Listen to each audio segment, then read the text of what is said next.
Praise the Lord. Let's clap our hands to Jesus. Hallelujah. We have a beautiful lesson last Sunday. The title of our message was Prosperity.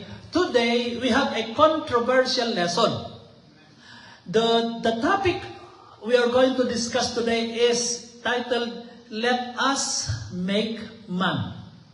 Yan controversial na subject ito yung let us, yung salitang Genesis 1:26-27, and God said, let us make man. Yung salitang let us make man, malaking puntos yun.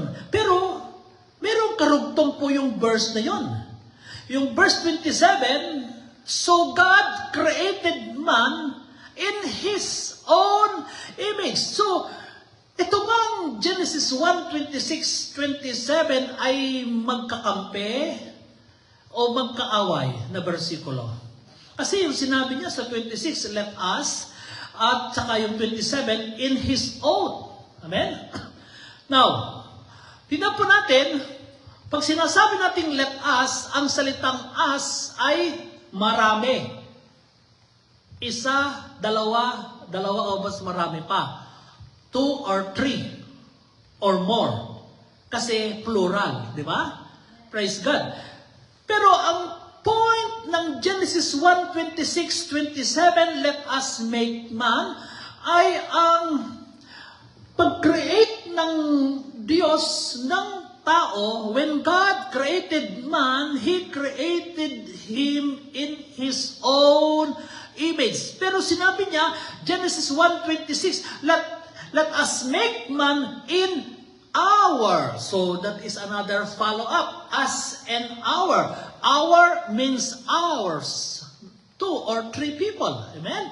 Praise God. Pag sinabi namang atin, ours, 2 o 3. Pero pag sinabing sa akin, isa lang talaga siya. So, naguguluhan ba kayo dito sa versikulong ito? Kailangan natin isolve itong talatang ito. Amen?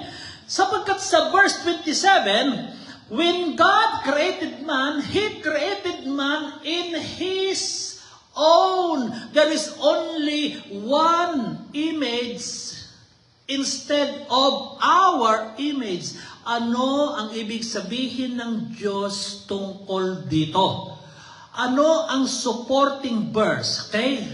Mantayan po ninyo. Number 1 supporting verse. Our, 2 ba o 3? Or alone, 1? Kasi dito po yung paksang let us make man in our image sa Trinity ay